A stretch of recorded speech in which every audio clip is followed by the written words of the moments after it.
Hello from Edinburgh. I'm at our lovely little hostel.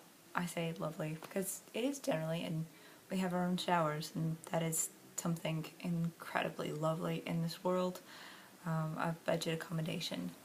But we're right off the Royal Mile, which one way leads down to Holyrood Palace and the other leads up to Edinburgh Castle, where we were this morning, which is still used by the Royal Scots, the garrison there.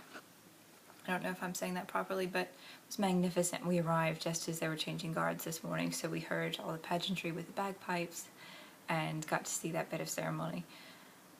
We were unfortunately about four or five people back, and as I am not a tall person, my pictures aren't that great. However, we saw lots of things inside the actual castle. We spent about 3 hours in there without really realizing that we'd spent 3 hours walking around this castle, which is it's great because we saw it last night from the Dr. Water and I went to dinner at the Elephant House, which just so happens to be where J.K. Rowling wrote Harry Potter, and where lots of other writers in Edinburgh hung out. And we sat down at the table and I looked out to my left, and there was the castle, just built into the bedrock, sitting there as if to say, I dare you, go ahead, little peasants or little attacking people, make my day, try to conquer me.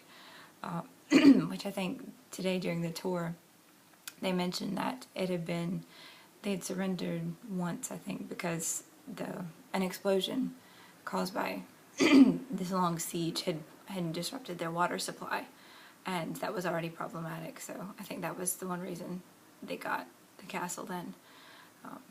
So it was just a really fascinating place and gorgeous views of the city. You see how magnificent Edinburgh really is. It's this wonderful mix of ancient Gothic and then modern.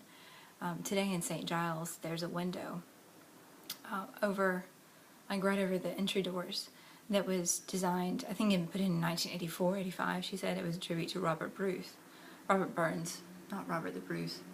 Too many Roberts, but Robert Burns, the poet, and she explained the design, and it was by an Icelandic artist, and then he'd done a screen below, but it fit so beautifully with the stained glass all around the rest of the cathedral, most of it from the 19th century, that was just gorgeous, this stunning effect overall.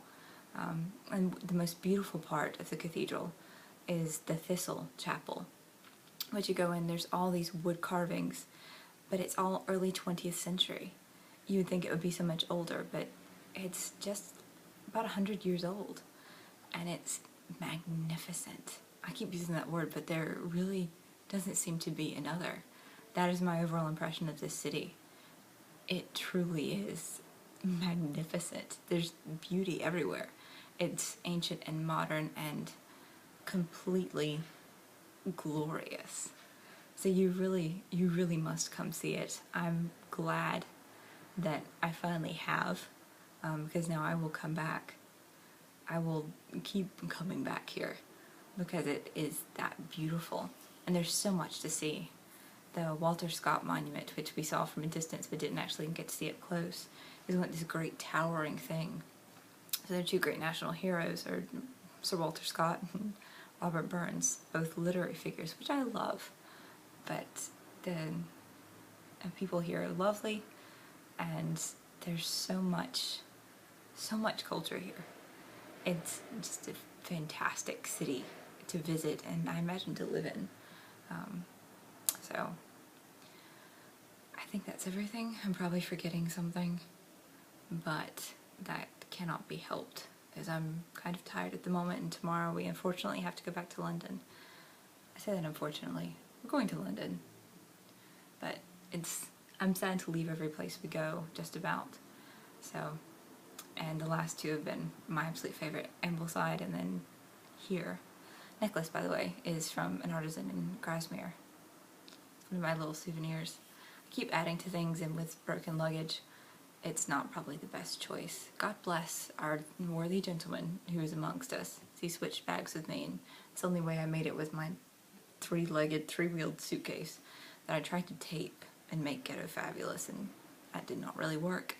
So hopefully we can fix that when I get back to London. So in the meantime, pray that all of us make it there and back safely. Cheers!